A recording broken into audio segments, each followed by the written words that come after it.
Hi, magandang gabi mga kapatid. Kumusta na? Ito naman muli si Brother Dodong Gonzales kasama niyo ngayong gabi to sa ating live, no? Sa nakaugalian na natin na pagtalakay sa mga salita ng Diyos bilang pagkain ng ating mga kaluluwa. So pinagkumusta natin ngayon ang ating mga kapatid, kaibigan, follower sa iba't ibang dako ng ating bansa, no? Pati na sa labas ng ating bansa, sa Pilipinas. Unahin natin pagkumusta ang ating mga kapatid na nasa labas ng ating bansa. Kumusta si Rosbilla Torrecampo, si Rochelle Torrecampo, no? Si Regine Torrecampo, si Maria Grace Peterson, si Jomi Torrecampo, si Domi Gabuli, si Ma'am Elizabeth Limpot, Perla Uba, Kevin Scrino, saka si Edson Hugo nasa labas, Pinakin Joel Palarat, sino pa ba ito nasa labas? Si Judith, no? Olmsted, si Lynn Marilyn Surate, pati kang Gary Arong. Kumusta na? Kayo nasa labas. Sorry kung hindi ko mapanggit yung iba, basta kayo nasa labas dyan. Kinukumusta ko kayo, sana nasa mabuti kayong kalagayan. Kasama na rin yung pangangatawan, mabuting kalusugan, para naman maayos, no, ang yung pagtira. Sinang Remy Resilta pala. Tsaka kinukumusta din natin ating mga kapatid rito sa Luzon, dito sa Metro Manila, mga Palara, no, family, Ariampulanza, mga Marianito, mga Poadas family, Gaib family, tsaka yung mga kapatid natin dyan, no, si Jeneline Apolinar Galay, si Jensel Simbahan, sila Wendell, pati na rin dyan sa Cavite. Kumusta si Espacio, no? Si Ma'am Edith, si Serciano, kasama na yung pamilya. Sa Bacoor, kang Louie Ibanez, pati na rin dyan sa Tagaytay. Kumusta kang Nora nga pala, hindi na natin na kumusta si Nora Hendricks, pati na rin mga kapatid sa Laguna, no, kay Brother Tony Macheca. At sa Muntinlupa, kumusta si Rodel, si Ronald, saka si Angie Malinaw. Kasama na rin si Jovelyn, no? Saka si Joel Binalingbing, kang Sir Dayday dyan sa Muntinlupa. Sa lahat ating mga kapatid na andyan, hindi ko lang mabanggit si Arnel Arnel Mantong sa Bisaya, sa Cebu, kumusta ng mga Duero. Lalo na rito sa Mindanao. Sa Mindanao, hindi ko mabanggit. Sobrang dami rito at mga churches rito, mga kapatid. Salamat naman. Siya nga pala, si Brother Pastor Gardigo, bukas, operahan yata. So, kung meron kayo may tutulong, tulungan nyo na. At salamat naman kanina, may minor operation si Brother Gideon Pedroso. Awa ng Diyos, okay naman. Pray nyo nga pala si Michael. Bibiyahe ng Maynila para tawag dito. May bagyo pa naman, no? Joyful birthday nga pala, maraming nag-birthday ngayon. Nag-birthday ngayon si Sister Seni Lumanas. Joyful birthday sa iyo, Sen. Bigyan ko pa ng mahabang buhay, no? At saka malusog, mapayapang buhay sa pagtira mo rito sa lupa. Joyful birthday din kay yung mga nag-birthday, sa ama ni Cacho, no? Ni Ronel, saka ni Gretel Cacho. Nga pala si Sis Telnilin Cacho nasa labas. Kumusta na kayo? Si Jessa, sino pa yung nasa labas natin? Si Hosea Milicio, no? Screen. Pasensya na pag hindi ko kayo na isa-isa man lang, no? Domi Gabuli. Sino pa mga nag-birthday yun? Si Plong Plong kahapon. At Sabado ngayon, mga kapatid, bukas live ulit ako. Tuwing linggo na yan, no? Hindi pa matapos tong kahit nga matapos basta pagkaloob ng Panginoon, paintulot, magla-live ako sa sambahan natin rito sa mga Agoy nationwide. Yung mga churches na di makapagsamba, sumunod na kayo sa live. At kung magsamba man kayo, nakapag-decide kayo na yung preaching ko siyang i-play ninyo para naman makarinig kayo ng preaching ko, mas maayos, mas maganda, para may uniform yung nakakain ng mga tao natin, no? So, yun po yun. So, lahat ng mga kapatid natin nasa, ano tawag rito? Okay, kay Jack nga pala, sa Ireland, no? Yung si GC Rebalvin, Gonzales, kumusta na? Mag-ingat-ingat ka dyan. Kasama na rin ni Maymay, nasa labas. Pati na yung kapatid ni Yoli, si Sisa, nasa Australia. Basta sa lahat ng ating mga kapatid nasa labas. So, welcome no, sa ating live. At ulitin ko, pagpa-remind sa inyo, kumari lang, bisitahin nyo naman yung YouTube namin. YouTube ko sa YouTube nga. May YouTube channel ako, yung RG's Messages Unplugged. May mga 4 na video na yata. Marami pang video i-upload mga kapatid. Kaya nga lang, dinadahan-dahan natin, ini-edit. So, pasensya na kayo sa quality. Hindi masyadong yung quality na talagang pang ano, pero at least yung audio maririnig naman, importante naman yung mensahe, di ba? So yun na, hinihiling ko lang, bisitahin nyo naman, mag-subscribe kayo and then mag-leave ng comment para naman tawag rito, palawak pa natin ang pag-preach no, sa mga salita ng Diyos. Kumusta si Pastor Gadi, lahat ng mga pastoran, Pastor Ferdinand Panggal sa Iligan, Kabay's family sa Tagoloan. Kumusta si Ma'am Nel Sagayo, Ma'am Elma Patayon, kay Brother Aden Alcantara, at sa lahat ng mga pastors natin, Siargao, Surigao City, Surigao del Norte, Davao de Oro, at saka dito sa Surigao del Sur, Agusan Sur, Agusan Norte. So mga kapatid, doon natin tagalan to. Dumako na tayo, this is part 2 no, sa ating pinag-uusapan. Andiyan naman sa screen, part 2 to. Yung part 1 yung kagabi. Yung understanding the claims of Christ na nagpo-produce ng substance and flavor about faith. Importante po yung pananampalataya. Tulad ng sinabi ko, ang kailangan natin pananampalataya ay may substance. Pag sinabi yung substance, may laman, may quality, may kalidad. Hindi yung bit-bit mo lang na hindi mo alam kung pananampalataya ba yun o kung nasa isip ba lang. Just a fruit of your mind or faith ba talaga? Kasi pag sinabi mong faith, may ano yan may laman, may quality. Hindi yan product of your mind. Hindi yan, ang believing is not a product of your mind. It is the product of the word that you read and believe and you live. Yun po yun, yung totoong faith. Hindi po yun, kasi nga kahit Diablo naniniwala tama yung paniniwala niya kung ilang Diyos ang dapat paniwalaan. Meron siyang correct theology. Si Satanas meron correct theology. Sabi ni Santiago, kung ikay naniniwala ng Diyos ay isa, tama ka. Kahit na mga devil daw Ganon din ang paniniwala at nangangatong pa. Pero it doesn't mean na kung mag-correct ang kanilang theology, yung belief nila doon sa Diyos na isa lang ang Diyos, yun yung nagbibigay na kanila ng totoong pananampalataya, di ba? Meron tinatawag devil's faith.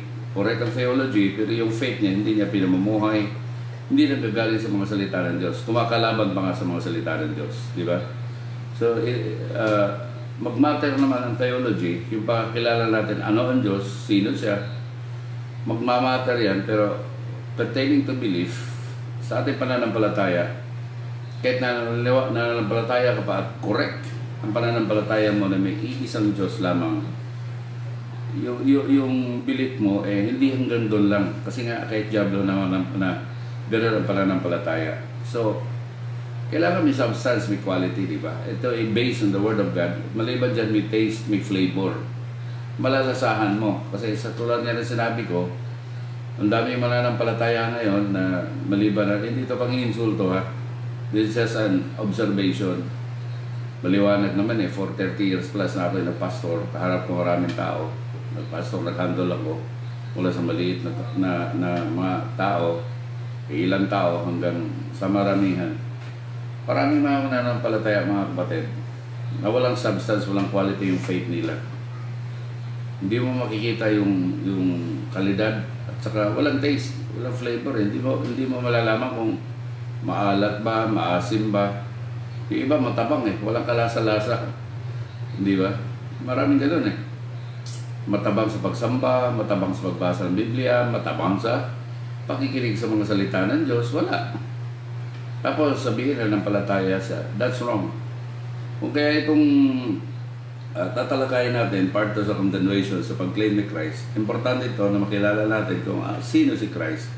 Sabagat doon nasisimula ang faith natin na ating pananampalataya.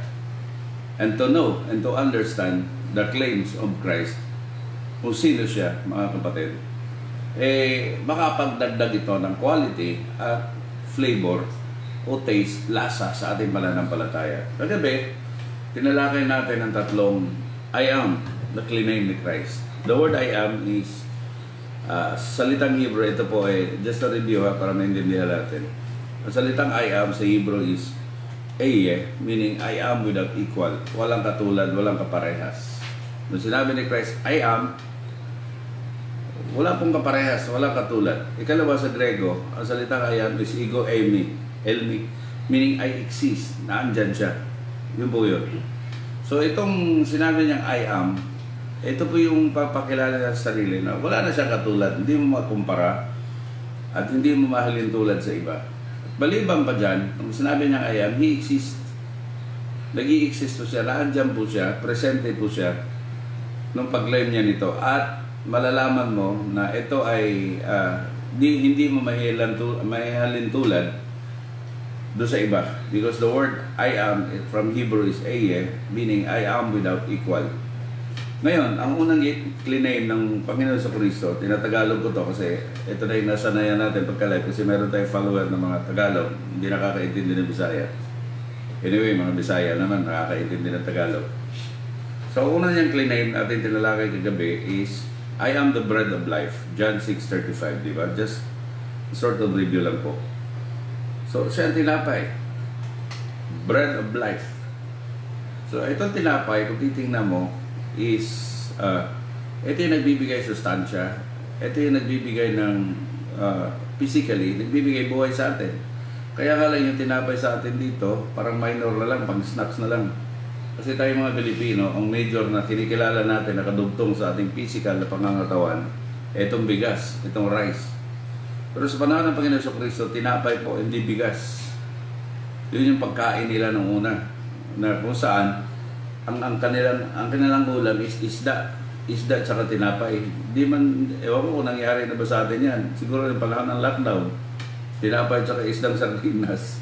Di ba? Maraming kinain. Ganun yung pagkain nila ng Panginoon sa Kristo. So, kinote niya during His time that I am the bread of life. Meaning, dapat natin siyang kainin, dapat natin siyang ipasok sa ating buhay sapagkat He is the life. Ang yung kanyang buhay, kung papasok na rito sa atin, mga kapatid, kahit nasa physical tayo, doon natin mararanasan ang totoong buhay. If Jesus Christ is in us, nasa sa atin, and we are in Him, di ba? Kung doon din tayo sa Kanya. Because without Him, we can be satisfied. Siya lang po ang satisfaction natin eh. Wala sa pera, wala sa fame, wala sa glory, wala sa anumang bagay rito sa libutan. Only Jesus can satisfy our soul. Why? Why? Sapagkat siya po ang kailangan ng tao. Siya po ang kailangan, siya po ang pinadala ng Ama upang makapagbigay sa atin ng kapayapaan. Kapayapaan na kung saan hindi makakamit sa anumang bagay dito sa libutan. Siya magbibigay sa atin ng eternal life. Buhay na walang hanggan after this life. So yun po yun. Ikalawang claim niya is, I am the light of the world. John chapter 8 verse 12. Siya nga pala, pag sinabi mong bread of life, natural, yung pananampalataya mo sa Kanya, may quality na, di ba? May substance na. Tsaka may taste na. Bakit? Ano gagawin mo? Pag nakilala mo siya, He is the bread of life, He will be your priority. Siya unahin mo. Di ba? At kung siya papasok na sa buhay mo, pag ginawa mo na siyang kaparte sa buhay mo, meron mga mangyayaring pagbabago sa buhay natin at nakakaintindi na tayo ng mga bagay na nakadugtong doon sa Panginoon sa Kristo. Dati-dati, pag-iintindi natin sa pagdadasal, litanya lang eh. Bungang bibig lang, bukang bibig lang. Pero kung doon ang Panginoon sa Kristo, maintindihan na natin. Kaya na natin pasukin ang mga espiritual na mga bagay na kung saan kadugtong ang Panginoon sa Kristo. So, sa John 8:12, ikalawang claim niya na ating tinalakay kagabi is, I am the light of the world. Siya po ang liwanag. Sabi niya sa John 12:35-36, so Matthew 4:16, sabi sa John 8:12 din, na ang liwanag ay dumating rito sa lupa. Ngunit ang mga tao ay hindi tumanggap sa liwanag at ayaw lumapit sa liwanag sapagkat masasama ang kanilang gawa. Ngunit dumating siya sa lupa upang magbigay ng liwanag. Alam ba itong sanlibutan na to, yung liwanag na ating sinasabi, isang kadiliman mga kapatid, di ba? We are blinded sapagkat walang tunay na ilaw eh. Minsan yan, binanggit ko kagabi, minsan yung liwanag natin tinitingnan, yung moral lang ng isang tao, moralista. Yung parang guidance lang, yung mga batas ng moral. Yun lang yung liwanag natin. Pero the fact na tayo gustong sumunod sa moral at kahit tayo nakasunod sa moralidad, the fact is may dark sides pa rin tayo, meron tayong mga kasalanan na tayo lang mismo ang nakakilala sa ating sarili, di ba? So, totoong liwanag is ang Panginoon Jesucristo. Pag siyang nagliwanag sa buhay natin, doon mo malalaman na yung liwanag na tinitingnan mo ngayon, yung kasayahan na inaangkin mo ngayon, yung leisure, kasi nasabi mong nagbibigay ng ligaya sa iyo ngayon, doon mo makita na yung palang lahat na yun ay kadiliman. Sapagkat ang tunay na liwanag, ang Panginoon Jesucristo, and He is the light. Yun po yung nangyari. Maraming tao mga kapatid na nasa kadiliman na kung saan umabot na sa Panginoon Jesucristo, lumapit sa Kanya, humingi ng tawad at nagsisi, lumiwanag ang kanilang buhay. Meron ng direksyon. Nakikita na nila ang kadiliman at maliwanag na sa kanila, klarong-klaro na ang kanilang tinatahak na landas, mga kapatid. So, pag nakilala mo sa He is the light, magkakaroon ng substance and flavor yung pananampalataya mo. Paano magkakaroon ng substance? Ayun po yun, di mamuhay ka sa liwanag, di ba? Mamumuhay ka sa liwanag. At ang isang sinasabi dyan, if we walk in the light, we have fellowship with Him and with one another. Yun po yun. So, ang totoo parang fellowship nasa liwanag, sa Diyos at sa bawat isa. Yun po yun, magkakasubstance na. So, yun pala sinasabi nating fellowship, meaning pagsandura tayo sa Bisaya pa, koinonia o pakiglambigit, no? Una, ang tinatawag na fellowship, maliwanag na sa atin, may Diyos. If we walk in the light and we will have fellowship with Him, in God, sabi sa Matthew 4:16 and John 12:35-36, diba? And we have fellowship with one another. Yun po yung totoong fellowship. Ngayon, hindi pa maliwanag sa atin ngayon yan eh. Diba? Karaniwan na fellowship na sinasabi natin without God. Sino ka fellowship mo? Barkada mo. Nasa inuman kayo, nasa pot session kayo, nasa shabu session kayo. Yun yung maliwanag na nakikita mo, na napupunta sa kadiliman. Pero totoong fellowship, may Diyos, mga kapatid. May Diyos. Kaya nga, huwag niyo aksayahin yung relationship natin sa Panginoon at sa bawat isa. Sapagat yun po yung totoong fellowship na kung saan may liwanag ng Panginoon Jesucristo. Ikatlo, na sinabi niya, kiniklaim niya is, I am the door and the good shepherd. Sa John chapter 10 verses 9-11, I am the door, the good shepherd. Ito po ay nagpapatungkol sa exclusivity ng pag-enter natin doon sa langit. Ng pag-enter natin sa eternal life. Very exclusive. Nung sinabi niya, I am the door, wala pong ibang pintuan pa. Hindi pintuan ng relihiyon mo, hindi pintuan ng sekta mo, hindi pintuan ng organisasyon mo, lalo nang hindi pintuan na sinasabi mong apostol na minamahal mo, na sinasabi mong appointed son of God na minamahal mo, ni sino mang ministro, ni papa, ni pare, ni pastor. Hindi po pintuan yon. Ang totoong pintuan natin, ang Panginoon Jesucristo. No one cometh unto the Father but by Him. Doon ka dadaan. Siya po ang pinto, siya rin po ang good shepherd. Kaya nga tayo mga pastor na tinalaga rito, mga delegated shepherd, Ephesians 4:11, may diniligate siya, hindi na pare, kundi prophets, apostle, evangelists, teachers, and yun, pastors. So yung mga itinalaga rito, meron tayong mga pagkakamali. Tayo mga nasa churches dyan, huwag kayo maghanap ng perfect na shepherd, perfect leader. Wala po. Kasi mga delegated lang yan. Minsan hindi kami good sa inyo. Kasi nga, ano namang trabaho hindi para magpag-goodsat sa inyo. Kundi mangaral lang sa salita ng Diyos. Minsan yung mga pinapangaral namin, we must admit, tayo mga preacher, tayo ng mga pastors, minsan yung pinapangaral natin doon sa mga tao, tayo mismo natatamaas pangangaral dahil iisa lang po tayo. Ang good shepherd natin lahat ang Panginoon. Pero the fact is, ang katotohanan dyan, kahit ikaw, diniligate lang na shepherd, pero ang delegation mo hindi based dahil perfect ka, nasunod mo yung batas, kundi tinalaga ka para pangaralan mo una ang sarili mo, pangaralan mo una ang yun nga, yung sarili mo, and then andun na sa mga tao.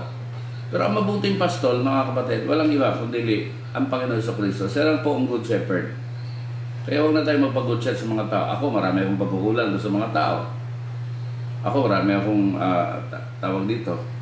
Hindi nami-meet yung mga needs or either attention ng mga tao. Hindi po ako good niyan. Kasi limited ako eh. Tao lang po. Pero ang good shepherd natin sa lahat, unlimited, infinite. Kaya niyang arugain kahit sino man sa atin kung tayo lalapit sa Kanya. And remember, He is also the door, the only door to eternity. Yun yung po yung exclusivity ng kaligtasan sa atin. Acts 4:12, sabi, wala na pong ibang pangalan ibinigay rito sa ilalim sa langit upang ang lahat ng tayo maligtas, maliban na lang po sa pangalan ng Panginoon Jesucristo. Hindi po pangalan ng sino man tao, hindi pangalan ng kung ano-ano o kung sino-sino. Yun po yun. Now, ituloy natin ang continuation. Ito yung hindi natin natalakay kagabi. Ika-apat na claim ng Panginoon Jesucristo, doon pa rin sa aklat ni John. And dito sa John chapter 11 verses 25 to 26. Saan dito? Jesus said to her, I am the resurrection and the life. He who believes in me, though he may die, he shall live. And whoever lives and believes in me shall never die. Do you believe this? Okay. Ito pong pag-claim ng Panginoon Jesucristo to matapos nung siya dumating doon sa bahay ni Martha at ni Maria na kung saan yung kanyang best friend na si Lazarus ay namatay. Malungkot ang Panginoong Jesucristo na yan. Umiyak pa nga eh. Diyan mo makikita na itong Diyos na nagkatawang lupa upang maligtas ang tao eh. Hindi Diyos po na manhid. Meron pong damdamin. Kaya naiintindihan niya lahat ang Panginoon Jesucristo. Naiintindihan niya ang ating mga kalagayan. Ano mo sabihin na nakapikit ang Diyos? Di ba? Pinahintulot niya na mangyari ang lahat ng bagay na naayon sa kanyang kalooban and according to His purpose. Di ba? Ang isa lang na dapat i-secure natin, na magiging security natin, magiging anchor sa ating pananampalataya, is to know Him as a living God. Isang Diyos na nagkatawang tao at ramdam na ramdam niya, bilang nagkatawang tao siya, ramdam niya ang kalagayan natin. Hindi po sa Diyos na gawa ng kamay ng tao, hindi po sa Diyos na bato, hindi po sa Diyos na semento. Hindi siya katulad ng Diyos na sinasabi sa Salmo, sa awit na ang Diyos ng sanlibutan ay may mata na hindi nakakakita, may ilong na hindi nakakasinghot, nakakaamoy, merong tenga na hindi nakakarinig, merong kamay na hindi nakakahipot, merong mga paa na hindi nakakalakad. Hindi ganoon ang Diyos natin. Ang Panginoon Jesucristo bilang Diyos na ipinadala ng Ama at nagkatawang tao rito sa lupa, nung nakita niya sila sa Lazarus na namatay, dahil best friend niya, kanyang higala, sinabi niyang friend higala, si Lazarus. Nung kanyang binuhay, nag-claim ang Panginoon Jesucristo, sabi niya, I am the resurrection and the life. Hindi po siya nag-offer na kung anong bagay doon sa pamilya o sa mga kapatid ni Lazarus, ng Martha at kay Mary. Ang in-offer niya, life mismo, doon sa patay. So yun po yun si Christ, na ating pinaniwalaan. He is the resurrection and the life. And remember, the word resurrection is the basic and the fundamental foundation of Christianity. One of the pillars of our faith in Christianity. Because without the resurrection, we have the hope. 1 Corinto Kapitulo 15, buong chapter, sabi ni Pablo, kung si Kristo daw ay hindi nabuhay na maguli, sa lahat ng mga mananampalataya sa buong mundo, tayo ang pinakakaawawa. Pero the fact is, and the truth is, ang katotohanan ay siya'y namatay at nabuhay na muli magkatapos ng 3 araw. At umakyat sa kanyang ama at nakaupo sa kanang bahagi ng kanyang ama. Mga kapatid, so resurrection is our hope. So paano magiging yung claim ni Christ na He is the resurrection? Wala na po eh. Meron ba kayo nalalaman ng mga founder ng mga grupo na tayo ng pananampalataya na na-resurrect? Si Gautama Buddha, na-resurrect ba? Si Prophet Muhammad, na-resurrect ba? Si Charles Russell. The Jehovah's Witnesses, na-resurrect ba? Si Ellen G. White, si Seventh-day Adventist, na-resurrect ba? Hindi po nabuhay na maguli. Ang tanging nakakonquer o natalo niya, naging victorious sa kamatayan, wala pong iba, kundi ang founder ng buong Kristyanismo. Hindi po founder ng Baptist, hindi po founder ng Anglican, hindi po founder ng Charismatic, hindi po founder Reality, hindi po founder ng Catholic Church. Founder ng buong iglesia. Pag sinabing iglesia, hindi po sekta. Siya lang po ang namatay na maguli at nabuhay, at siya nagsabi na, I am the resurrection and the life. So paano mabibigyan mo ng substance and flavor ang iyong pananampalataya? Matuto ang mamuhay, sabagat meron palang resurrection. Huwag kang ma-despair dito sa lupa as long may Diyos ka. Kasi yung pag-asa natin wala rito sa lupa, ando doon sa kabilang buhay. Natatakot tayo mamatay, pero harapin natin ang kamatayan. Kung kukunin natin ng Diyos na hindi natatakot, sapagat alam natin na tayo bubuhayin dahil nanampalataya tayong Panginoon Kristo. At yung pagkabuhay natin, doon sa buhay na walang hanggan, hindi sa buhay na walang Diyos o hanggang kamatayan. Kamatayan walang hanggan. Eternal death, or tayo bubuhayin into eternal life. Yun po yun. So, bigyan mo ng taste, no? Yung pananampalataya mo because of this claim. So huwag kang mamuhay mga kapatid na para bang walang pag-asa. Huwag kang mamuhay na hanggang dito lang sa lupa. Na para bang wala ng pagkabuhay na maguli tulad ng ibang mga tao dyan. May pananampalataya na ang tao ay na-reincarnate lang. Reincarnation na doctrine. Meron po resurrection. Ang resurrection hindi po reincarnation. Ang reincarnation pagpapalit lang, pag-evolve. Halimbawa, tao ka, nag-evolve ka, naging langgam ka, naging ibon ka. Yun, reincarnation na. Yun yung teaching nila. Di ba? Pero ang resurrection is pagkabuhay muli ng tao. Na kung saan yung katawan natin ipapalitan. Katawang alikabok papalitan ng tinatawag resurrected body or glorified body. Katulad ng nangyari sa katawan ng Panginoon Kristo. Nung siya'y namatay, nabuhay na maguli after 3 days, hindi espiritu yung katawan niya dahil nakita ng mga alagad.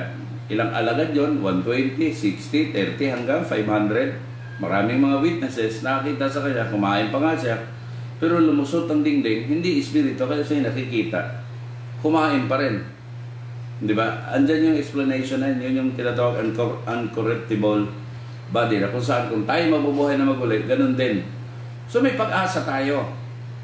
Habang hindi pa tayo kinukuha ng Diyos, itong doktrina, itong claim ng Panginoon Kristo na He is the resurrection and the life, ito'y magbibigay sa atin ng inspirasyon. Ito'y magbibigay sa atin ng zealousness. Zeal. Kadasig ba? Ito'y magbibigay sa atin ng hope, ng pag-asa, na kung saan mamuhay na tayo ngayon mga kapatid, na aayon sa kalooban ng Diyos, doing the will of the Father. Na tayo mamumuhay na ngayon habang andito tayo sa lupa, upang pagdating ng panahon na tayo'y kanyang bubuhay, pagkatapos ng ating kamatayan, we will go to eternal life. Eh yung mga tao ngayon hindi nag-iisip ng ganyan eh. Para sa kanila yung resurrection ni Christ is just a history. Yung iba nga, myth lang eh.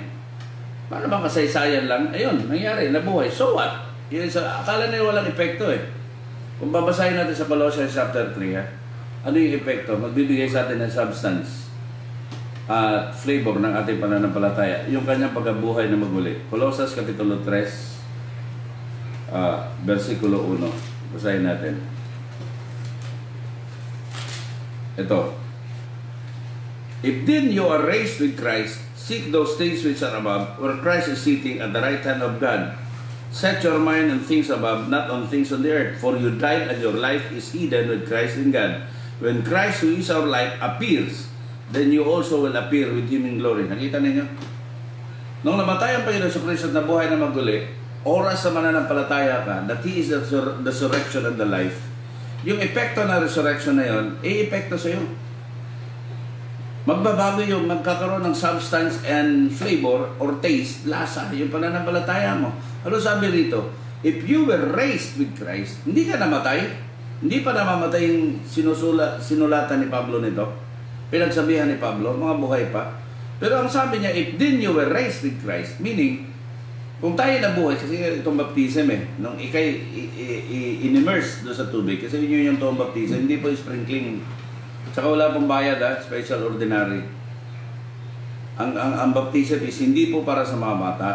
Dedication lang po yun, handog. Hindi po christening. Christening ko yung tawag niyo dyan, yung pag-pronounce niyo. Kasi yung pagka-Christian po, hindi po doon sa bata. Ang pagka-Christian po, nung ma-encounter mo lang Panginoon sa Kristo, naintindihan mo na ang kanyang mga salita at di kayo nakipagrelasyon sa kanya, doon ka na magiging Kristiyanos. Dedication lang po yun. Saka hindi po yung binyag, hindi po yun, ang tawag dyan, hindi po yun sprinkling. Kasi yung salitang baptism is immersion. Wala rin pong bayad, walang special ordinary. Hindi ito pagkano-paintindihan sa atin. Kaya nga kung susundin mo si Christ, ang Panginoon sa Kristo, bata pa 8 days, inihandog lang po sa templo. Hindi po christening yun. Di ba? Hindi siya naging Christian. Sapagkat siya na nga ang Christ eh. Jesus the Christ, the Anointed One. Pero 30 years old na siya, mga kapatid, doon sa ilog sa Jordan, si John the Baptist, kung saan hindi sana magbabaptize sa kanya, inilubog siya sa tubig. That is baptism, immersion. Ayaw pa nga na John the Baptist, pero sabi ng Panginoon sa Kristo, gawin mo ito para makumpleto ang katuwiran. At nung umakyat ang Panginoon sa Kristo, doon sa langit, nagbigay siya ng utos. You preach the gospel unto all nations, and those who believe, baptizing them in the name of the Father, the Son, and the Holy Ghost. And I will be with you always. And those who, iwalay may balita sa mga kabuhatan, ang ito mapabautismo maluwas. Sa Marcos, nag-ingon po sa 16, bautismo sila sa ngalan sa Man, Anak, Espiritu Santo. So, ito pala baptism mga kapatid. Daanan mo natin ito sandali. Hindi ito para sa mga bata. Para lang po ito sa mga tao na kung saan nakarinig ng mabuting balita at nananampalataya. Once you believe of the gospel of the kingdom of God, the good news of Jesus Christ, once you believe, doon ka nababautismohan. And baptism is immersion. At yung baptism na yun, kung ilulubog ka sa tubig, that is the symbol of your death in Christ. Ibig sabihin, namatay ka kasama ng Panginoon sa Kristo. Yung daan mong pagkatao, yung dati mong pagkatao, namatay na. At kung ikay, may symbol ang baptism.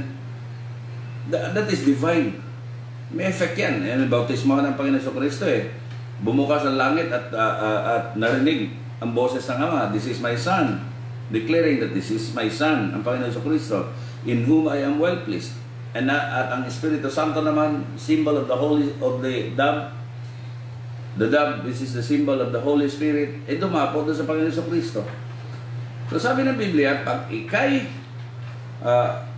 binaptize, na i-verse, pag ikay inilubog doon sa tubig, you are dead in Christ, and then once you rise up into the water, it is a symbol of you are risen from the dead, and then you are a new creation. Kaya ito yung sinabi sa Colossians chapter 3.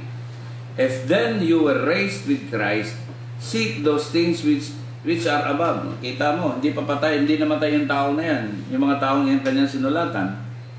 Kasi pinahanap pa yung mga bagay na nasa itaas, di ba? So, kung totoong ikay nabuhay na magulit, kasama ng Panginoon sa Kristo, if you are being risen with Christ, seek those things which are above, where Christ is sitting at the right hand of God, and set your mind on things above, not on things of the earth. So magkakaroon ng substance, yung pananampalataya mo, at magkakaroon siya ng taste. Bakit? Kasi hindi ka na magpo-focus sa mga bagay rito sa lupa. Sobrang focus na tayo para ito na yung dahilan para mabuhay tayo. Hindi naman ako against, no? Magkaroon ka ng tamang pamumuhay, sufficient yung needs mo, meron kang bahay, hindi ako against nan. Ang issue dyan yung focus mo. Kung yun lang yung pinofokusan mo, at ginagamit mo lang ang Diyos para yung plano mo rito sa lupa, makamit mo, instead na ikaw ang gamitin ng Diyos para yung plano niya, magawa mo. Magkaiba po yun, di ba? Maraming taong ganyan Lumalapit sa Diyos para magamit ang Diyos, tulungan siya para yung plano niya rito sa lupa, makamit. Ano yung mga plano? Makamundo. Magkaroon ng bahay, magkatrabaho, mapag-aral ang mga anak. Hindi po yun against ang Panginoon. Pero iba pong usapan kung sinasabi mo na, ano tawag rito, ikaw ang ginagamit ng Panginoon upang yung kanyang kalooban ay siyang masunod rito sa lupa at magagawa mo yung kanyang kalooban. Di ba magkaiba? Ngayon, yung ikalawang sinasabi ko, hindi po yun magagawa ng isang tao na hindi nakakaintindi ng resurrected life. We are spiritually resurrected. Once we receive Christ and once we we come unto Christ and believe in Him, in His words, we are being dead. Our old self is being dead, and we are resurrected spiritually in Christ. So, magkakaroon ng taste. Lasa yung pananampalataya mo. Kaya karaniwan sa mga tao nakakaintindi nito, kung mamumuhay, hindi sila ratol. Ibig sabihin, hindi gugulo ang kanilang isip kung mawawalan sila na kung ano. Simple lang yung pamumuhay. Hindi naging issue nila na kailangan etong araw na to, darating ang milyon, etong taong to mangyayari. Hindi. Although may plano sila, pero inuuna nila at alam nila because they are being resurrected already spiritually. Yung taste of faith nila, yung lasa na kanilang pananampalataya, their minds are sineset up, no? Ando doon, iniisip nila yung mga bagay sa itaas. Yun yung iniisip nila. Ngayong araw lang, magtanong ako sa inyo, nakapag-isip ba kayo ng mga bagay na sa itaas? Kasi sabi rito, if you are being raised with Christ, seek those things which are above. Verse 2, set your mind on things above, not on things on the earth. For you died, and your life is hidden with Christ in God. When Christ, who is our life, appears, o yun, pag bumalik na ang Panginoon Kristo, then you also will appear with Him in glory. So magkakaroon ng substance, kaya huwag tayo mag-isip sa mga bagay sobra rito. Isipin naman natin yung mga bagay na sa itaas. Ano yun nasa taas? Ando doon si Kristo. Ano yung ando doon kay Kristo? Kapayapaan. Ando doon yung eternal life. Ando doon yung tunay na buhay na walang hanggan. Yun yung paghandaan natin. We're so busy preparing of this earthly, etong earthly lang na mga gusto natin. Makamundo, makasarili, makasanlibutan. Hindi natin pinaghahanda, hindi natin pinag-iisipan yung mga bagay after this. Alam mo mga kapatid, we are just sojourners here. Pilgrims lang po tayo, dadaan lang po tayo. Hindi tayo lumabas sa libutan na manatili. Remember that, ilagay niya sa isip mo. Huwag kang mag-assume na kumot bata ka pa, 15 years old, 20 years old, 30 o 40 years old. Ikumpara mo sa 80 years old, natatagal pang buhay mo dito. Anytime, any minute, any second, kayang kunin ng Diyos ang ating buhay. And how you face God. Halimbawa, kung eto na palang oras na to, ang nakatakdang panahon kunin ka ng Panginoon Diyos. Hindi mo na paghandaan. You are procrastinating your time here on earth. Ano yung procrastinating? Naglangay-langay ka sa oras sa panahon mo rito sa lupa. Anong nagawa mo para sa Diyos? O anong nagawa ng Diyos para sa iyo, para gawin mo para sa Kanya? Yun eh. Hindi natin hinahanap. Hindi ba? Minsan mag-isip naman tayo. Mag-isip tayo. Kasi yung buhay natin, mga kapatid, wala lang. Dadaan lang tayo rito. We're just pilgrims. Hindi tayo lumabas sa lupa para mag-stay forever, no? We only exist. Message yun sa FB. But we only exist. And we do not live. We did not come here. Hindi tayo napunta rito sa libutan para tumira habang buhay.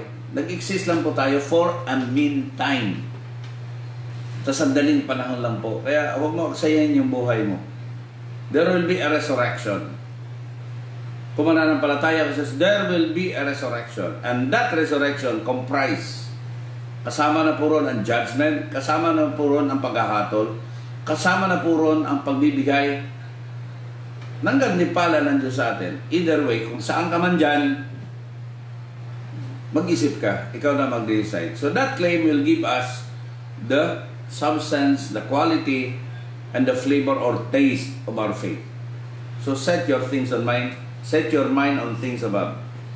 Ikalima po, sabi rito is John chapter 14 verse 6, the popular verse, so popular.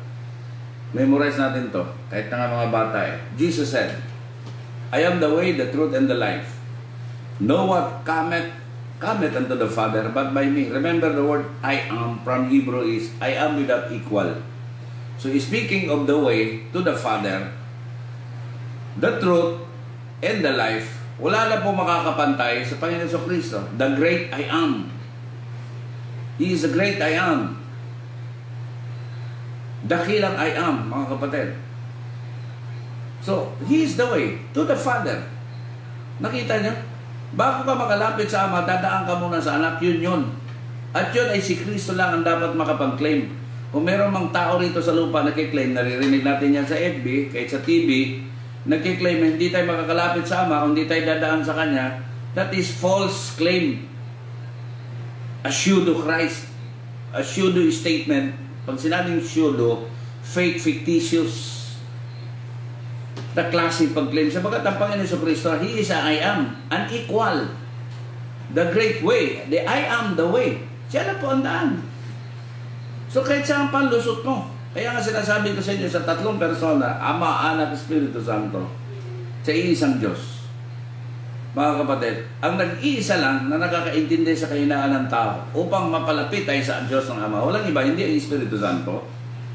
Mga kapatid, sabagat hindi niya naintindihan ang laman, sabagat hindi siya nagkatawang tao, kundi ang anak mismo. So He is our great mediator, He is our high priest, and He is our advocate to the Father. He is the I am, the unequal, without equal, and He exists.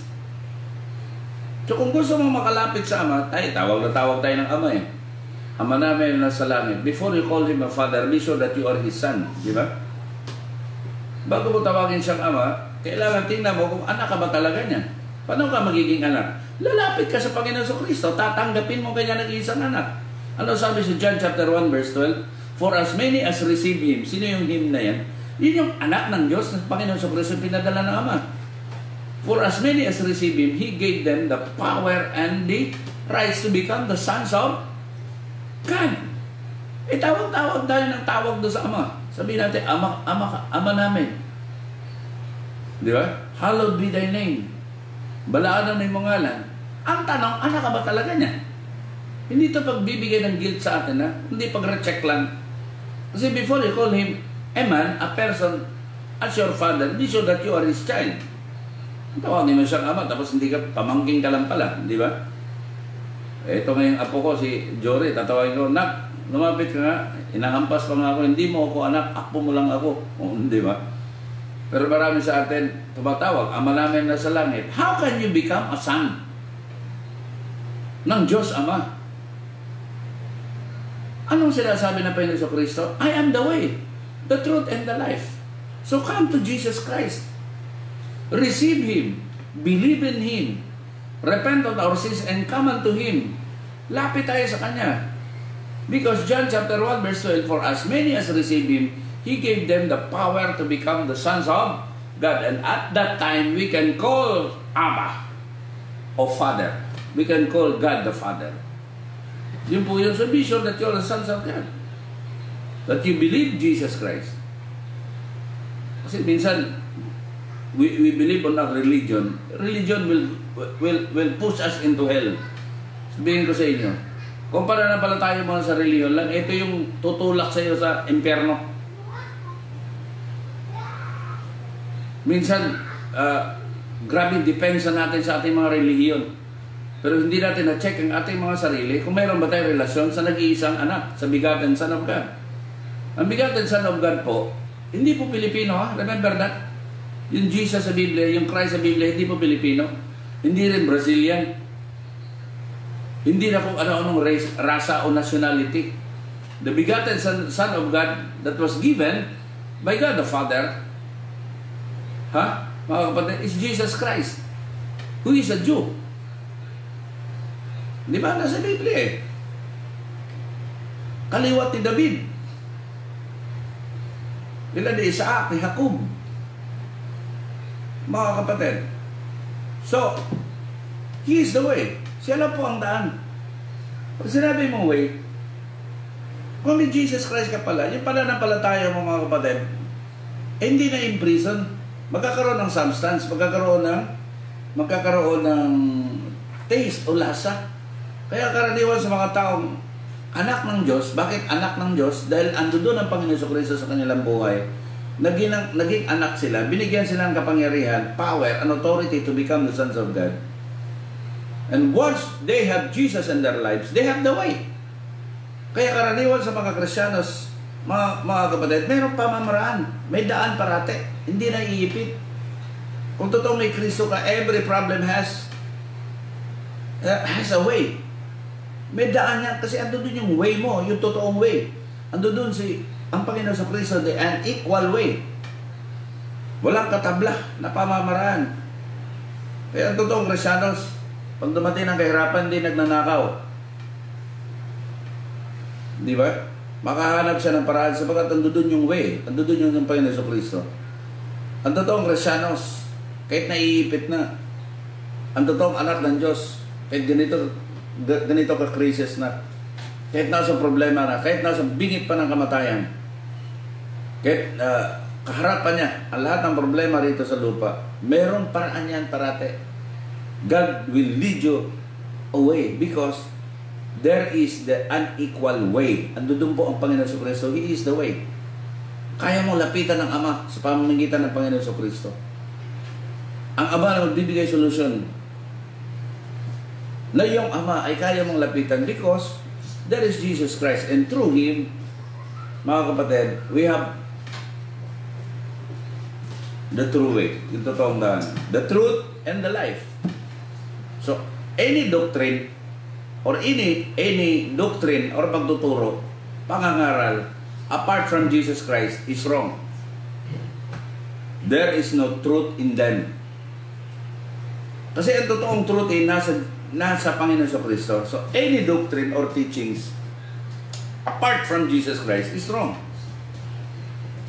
Marami sa atin hiniwala ng libreto. Libreto ay yung orasyonan.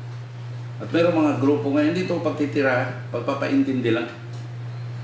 Maraming mga grupo ngayon dinagdag sa mga salita ng Panginoon Diyos. Dinagdag sa Biblia, di ba? Mormonism nga lang, maraming mga Bible dyan na dinagdag nila Book of Mormons, Pearl of the Great Price, Doctrine and Covenants. Na kinikilala nila, na sabi nila katabla ng Biblia. Dagdag. Di ba? Yung iba naman, hindi tayo nakikialam pero pinaintindi lang natin na apart from Jesus Christ, the truth, any teachings apart from the Word of God, from the Word of Christ, is wrong. Kaya kahit gaano pa ito ka-godly, kahit gaano pa ito ka-godly sa tingin natin, basta apart from the truth, which is Jesus Christ, apart from what He said and what His words are saying, are error. Yun po yun. And He is the life. Kaya sabi ng Biblia ang thief, ang kawatan ko na mayari sa yuta, sa papangawat, pagpatay. But I came to give life and to have it more, to abundantly. Give life, mga kapatid. Okay, last, kaanin. Na-claim niya is, itong John chapter 15, verses 4 to 5. Simulan natin sa verse 1. Last na lang po ito. Ano oras na ba? Ha? 7:45 ilagay. John 15 verse 1 to 5. Basahin natin mga kapatid. So, may bulaklak na itim at may bulaklak na pula. May bulaklak na kadikit sa dingding. Ewan itong lugar namin, daming bulaklak. Ito, plastic na bulaklak, damit na bulaklak, kahoy na bulaklak. Walang totoong bulaklak. Okay, biro lang. Baka inaantok na iba dyan. Okay, John chapter 15 verses 1 to 5. The last claim of Jesus Christ in the book of John. Sabi rito, I am the true vine and my Father is the vine dresser. Every branch in me that does not bear fruit, He takes away. And every branch that bears fruit, He prunes, that it may bear more fruit. You are already clean because of the word which I have spoken to you. Abide in me and I in you, as the branch cannot bear fruit of itself unless it abides in the vine. Neither can you unless you abide in me. Okay. I am the vine, you are the branches. He who abides in me and I in him bears much fruit, for without me you can do nothing. Palay ko sa Bisaya. So ito sinabi, claim ng Panginoon sa Kristo is, sabi niya, I am the true vine. Ako kuno ang tinuod na punuan sa paras. So at that time, ang pinaka-popular na tree sa kanilang panahon, sa kanilang lugar is paras. Ano ba yung paras? Grapes, di ba? Siguro. Sabi rito, ako mo ang tinuod nga tanom nga paras. O ang akong amahan mo ang tikalima. Okay. So ito yung, ano ba tawag rito? Analogy o basta yun yung pagtuturo Ang Panginoon sa Kristo daw ay siyang punong paras. yung vine ba? Vine. The husbandman is the father. So that is the cooperation of both the father and the son. So, and on the vine, which is Jesus Christ, we are the branches. Remember, the husbandman, ang tig-alima, yung bang tig-asikaso, doon sa tanim, doon sa punong kahoy, na vine, which is Jesus Christ, in whom we are the branches, is ang God the Father. Tingnan nyo, intindihin natin. Ang tanan kong sanga nga dili mamunga, kiniyang pamutlon, o ang tanang sanga nga mamunga, kiniyang pagahinluan, aron mamunga labi pang daghan. So, yun yun. So, we are the branches. When we are in Jesus Christ, it is a natural, ang tawag dito, natural lang po na mangyayari na kung nasa tamang puno ka, magpo-produce ka ng bunga, di ba? Ngayon, alam ng Panginoon Jesucristo na marami kayong nakadugtong sa Kanya na tinatawag mga sanga, nakadugtong sa Kanya na hindi namunga. Ang issue rito, hindi po salvation, ang issue rito are fruits. Yung mga bunga ng yung pananampalataya sa Diyos. Yung bunga yung pakipagrelasyon mo sa Panginoon Jesucristo. Yun yung sinasabi dyan, hindi po issue ng salvation. Remember, the issue here are fruits. So meron palang nakadugtong doon sa Panginoon Jesucristo na hindi namumunga. Yun yung ngayon eh. Di ba? Sabi rito, ang tanan kong sanga nga dili, ang tanan kong sanga, kung inangkin niyang sanga niya. Meron palang mga nakadugtong, ang tanan kong sanga nga dili mamunga, kiniyang pamutlon. Sino yung puputol? Yung husbandman. Yung tig-alima, ang father. So we need to produce fruits when we are in Jesus Christ, di ba? Kung sasabihin mong nakadugtong ka sa Panginoon sa Kristo, clean niya yan eh.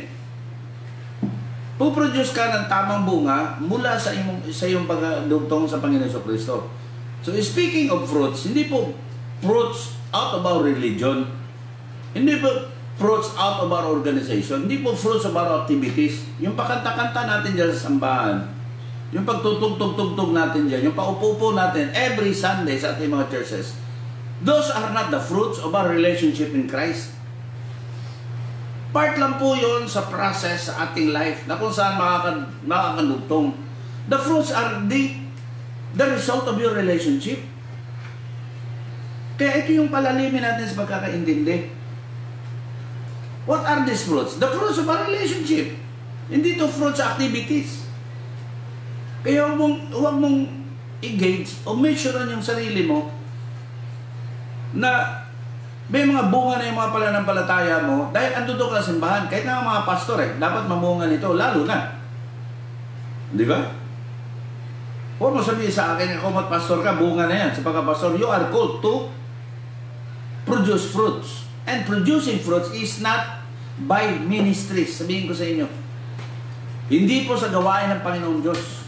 Kung gusto ka ng bunga, hindi po sa paggawain ng Panginoon Diyos. Mamaya, intindihin natin. Pero unahin natin to, verse by verse. Ang tanan kong sanga nga dili mamunga, kiniyang pamutlon. O ang tanang sanga nga mamunga, kiniyang pagahinluan, aron mamunga labi pang daga. Nakita niyo ang dealing ng husbandman? Yung tig-alima? Yung ano Tagalog na? Tig-alima? Tagapag-alaga, which is God the Father. Ano sabi dyan? Yung mga sanga raw, hindi namumunga, yung nakadugtong sa Panginoon Jesucristo, na nakadugtong sa Kanya, pero fruit of religion ang lumabas, ang dami nga eh. Hindi to paninira, hindi to pang-insulto, pero marami mga nagsasabing pananampalataya, may Kristo sa kanilang buhay, pero walang fruit from the relationship of Jesus Christ. Ano na produce fruit of religion? Andun yung activities, andun yung crusades, although package na yan, andun yung mga gawain, pero nakita mo yung mga buhay, yun yung hindi matatatag, madali lang magtampo, madali lang mawala sa pananampalataya, darating ang mga problema, unang tatambling. Anong nag-produce? Produce natin ng fruits of activities sa church. Hindi ba? Ini-inculcate natin sa kanilang isipan na kapag participan sila sa worship service na sinasabi natin, ini-inculcate natin sa ating isipan na kung nagpipreach na tayo, yun na yung bunga natin. We are big man. No. Walang flavor, walang quality, walang substance yung faith mo kung ganun pag-iisip mo. So, hindi po labas rito ha, mga pastor, pati mga ministers. Kailangan may fruit sa ating relationship sa Panginoon Kristo. Fruit of righteousness. Fruit sa ating sa buong pagkatao. Baka naman, ang galing natin mag-preach sa labas, pero ang tawag dyan, yung bunga sa ating relationship sa Panginoon Kristo, wala. We are so worldly. Hindi ko sinasabing magiging sinless tayo. Ang gusto ng Panginoong Diyos is my fruits. Kung i-directa mo, i-practicalize mo para maliwanag sa atin yung fruit of the Holy Spirit. What are the fruits of the Holy Spirit in Galatians chapter 5? Peace, joy, di ba? Love, meekness, humility. Yun. Ang galing natin mag-preach sa mga tao, pero numero 1 tayong palaaway, numero 1 tayong rebelyoso, numero 1 tayong nag-hate, numero 1 tayong nagsoso ng division. Hindi natin matanggap yung nagkamali sa atin. Numero tayong garboso. Numero 1 tayong mayabang. Numero 1 tayong nagkakilala sa ating sarili parang bigatin na kung sino. Hindi natin kaya magpakumbaba. Ano na-produce natin? Fruits of church activities, religious activities. At doon tayo nabubulag. Kasi nakala natin na kung nag-minister na tayong duduna, pero yung buhay natin hindi makita yung liwanag ng bunga ng pakikrelasyon natin doon sa puno. Kayo, anong gagawin ng Ama? Puputulin niya, i-disconnect niya. Ano sabi rito? Ang tanan kung saan nga dili mamunga, kinayang pamutlon, i-disconnect niya. Hindi issue of salvation. What's the purpose of religion ngayon? Ng devil? Ng diablo? A shallow relationship na once you are doing the religious thing, hindi ako mention that you are doing some religious activities, you are already in Christ. No. Ministries, activities doesn't produce fruits in us and with us. Di ba? Kasi ang sinasabi rito is the fruit of abiding in Christ. Hindi po yung sinasabing the fruit of preaching about Christ. Tuloy natin sa unahan. Ano sabi rito? Pero before that, yung mga namumunga daw ay kanyang lilinisin ng Ama. Lilinisin ng Ama upang bubunga pa. Yun yung kaibahan di ba? Imbis wala ka ng bunga, i-disconnect pa ka. Yun yung dapat maintindihan. At yun namang namunga, ipuprune ka pa. In pruning, hindi naman ako agriculturist, pero naintindihin ko yan. Sa ibang translation, samad-samaran ka. Naikahoy na samad-samaran. Dadaan ka ng maraming process para bubunga ka pa. Kaya sa isang Kristiyanos, kung naintindihan mong isa kang branch sa isang puno, which is Jesus Christ, yung mga problema, yung mga sakit natin na pagdaanan is part of our multiplication of fruits. No? Pag multiply lang, bubunga rito sa atin. Yung sinasabi natin, fruits, puro lang blessing. Doon tayo nabaluktot sa pag-iisip. Kaya maraming mga Kristiyanos, at the end of the day, sa katapusang mga araw, no? na doon sila mamamangha na yung buhay pala yung pinamumuhay nila. Hindi sa inaano ko kayo para mag-guilty kayo ha. Para lang i-recheck. Mamamangha na lang sila, mga kapatid, na yung pamumuhay pala nila bilang Kristiyano ay hindi na ayon doon sa gusto ng Panginoon Kristo. At hindi naman tayo dapat masaktan yan Kasi ang Panginoon Kristo so blatant. Matalim siya magsabi. Ano sabi ng Panginoon Kristo Matthew 7? Hindi lahat na tumatawag sa akin, Panginoon, Panginoon, makakapasok sa kaharian ng langit. Kundi yun lang, sumusunod sa kalooban ng aking Ama na nasa langit. Sabagat marami mga tao, noong mga araw na yaw na magsasabi, hindi ba kami nagpalabas ng demonyo sa pamamagitan na yung pangalan? Hindi ba kami nagpapagaling ng mga sakit sa pamamagitan na yung pangalan? Ngunit ako'y magsasabi sa kanila, umalis kayo sa aking harapan, hindi ko kayo nakikilala. Remember that. Remember that. Ano talaga ang kailangan ng Diyos sa atin? Hindi po mga fruits sa ministries lang. The fruits of our relationship. That is the very important thing. Paano mangyayari yun? Kamo nangahinlo na tungkol sa pulong akong gisultigan ninyo. So, nakita nyo sa verse 3. What is the power of the word? By hearing, listening the word of God, meditating the word of God, and living the word of God, we will will be cleansed. Marami siguro sa atin, diba, nakakarinig sa preaching ko ngayon, ang Holy Spirit kumikilos through the Word of God. Naglilinis sa ating isipan, sa ating mga kamalian, naintindihan natin. Maliban na lang kung insensitive tayo, manhid tayo. Maliban na lang kung nag-agree lang tayo, pero hindi natin ina-accept. Different thing. If you agree and you accept the Word. If you agree the Word, you can nod your head. Pwedeng yumango ka, pwedeng magsabi kang amen. Pero pag hindi mo in-accept, hanggang yango ka lang, yun yung nangyari. Hanggang amen pa lang. To agree is not to accept. Because accepting the Word is to live on it. Marami sa ating gano'n eh. Nother lang. Magyanguay lang. Mag-aminay lang. They're nodding the Word. They're clapping for the Word. They're praising God in the Word, but they do not accept the Word. Kasi it's different. If you agree and you accept, agree ka nga, pero hindi mo naman tinanggap. Kasi acceptance is live in the Word, di ba? Yun yung sinasabi. Kamo nang hilo na tungkol sa pulong akong gisultihan ninyo. Verse 4, eto. Pabilin kamo kanako o pabilin ako kaninyo. Maingon ang sanga sa iyarang kaugalingon, dili makabunga. Gawas kon magapabilin kini sa tanom. Sa ingon usab na kamo dili makapamunga. Gawas kon magapabilin kamo kanako. Abide in me and I will abide in you.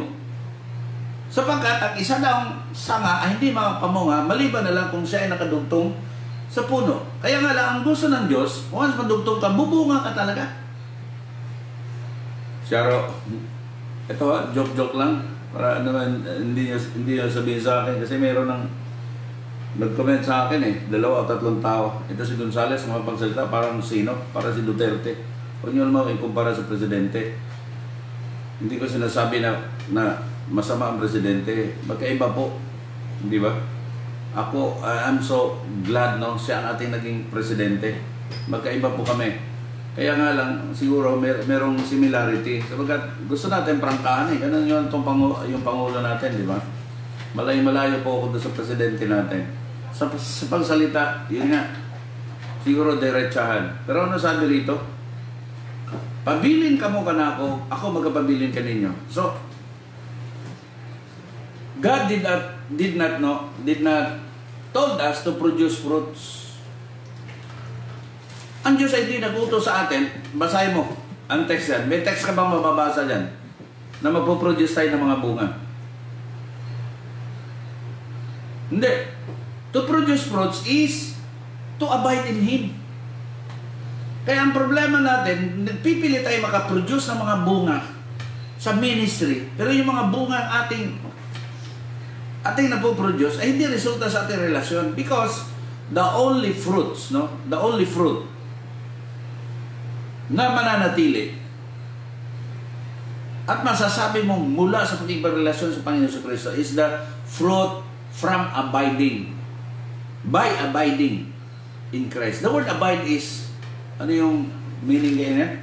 The word abide is to remain stable or to be fixed. Ibig sabihin, the word abide is to remain stable and to be fixed. Yun yung pinaka-importante po. Our abiding in Christ. Yung bang ating pananatili sa Panginoon Kristo, yung ating kanyang relasyon. Kasi maraming mga pastors ngayon, hindi sa tinitirahan ko mga pastor, just a mere advice.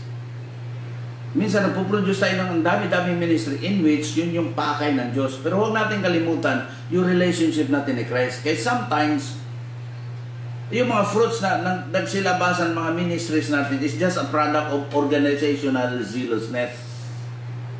Kaya nakikita mo, the more ministries are open, nawawala. Ang tinitingnan lang ng Panginoon Kristo is yung yung pag-abide natin, pananatili sa Kanya. So, because apart from Him, we can do nothing. Anong sabi rito sa John 15, verses 4? Pabilin ka mo kanako, pabilin ako kaninyo, maingon nga ang sanga sa irang kaugalingon, dili makabunga. Gawas kon magapabilin kini sa tanom. Sa ingon usab kamo, dili makapamunga, gawas kon magapabilin kamo kanako. Ako maong tanom nga paras, kamo maong sanga. Ang magapabilin kanako, kang kinsa magapabilin ako. Mao siya ang magapamungag daghan, kay gawas kanako, wala gayud kamoy arang mahimo.